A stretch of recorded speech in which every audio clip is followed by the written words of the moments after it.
In this kingdom, for instance, in the kingdom, for instance, I know that my own particular family here from Igbo lands, we have our roots to Uri land, and that can be authenticated by the culture of the people. Most of the things we do here are as reflected from the Uri land. Every year at this point in time, that's between August, September, October, the people would like to mark what they call the New Yam Festival. The New Yam Festival emanated from Igbo land. That's the history as far as we know it. And so Apple also took it from there. Every year at this point in time, you want to celebrate the Yam Festival. You don't do that in Igbo land. You have never heard that the Igbo man is celebrating a Yam Festival. So, and as many people are celebrating that, have their roots going back to Uri. And I had to make it also known to as many as you don't know that we have a fundamental link with the Uri people. And it happens to be the basic foundation of the Igbo land. I know where I come from, and I know that the cultures we promote here, part of it, and a good number of it is from that place. Yeah, there are, and I would like to tell you how it all began.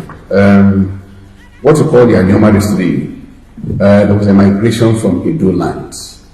I'll call it an inverse migration, because originally I told you about the race. The history we have is that some people who were in those we call the DBS, the medicine people of old, they used to have their own intercourse of journeys in which they traded their medicine. They had journeys to different places, and some of them traveled to the Edo kingdom and found place at the royal palace. And they dwelled there for quite some time until problem developed in the palace between the palace and the Igbo settlers there.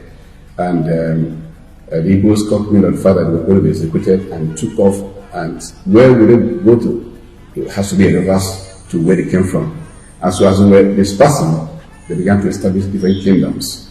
And those kingdoms which now later became known as the Anyoma race. It became a nationality.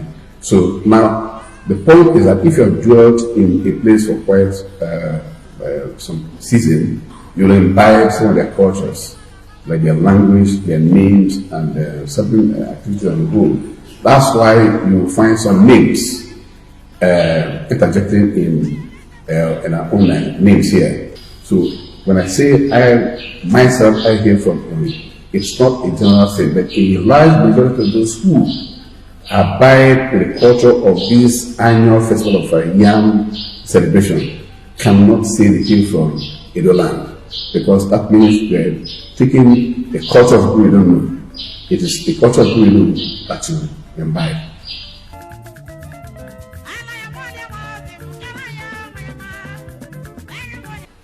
Well, as at the time I read this book, I happened to be the coordinator for Umanoma Foundation Worldwide, and I was clamoring on that platform. That platform, we had it upstage that the number one thing we were clamoring for was the creation of the 37th state for the Federation. That is Anyoma. If you ask me, my position has not changed because it's a fundamental right.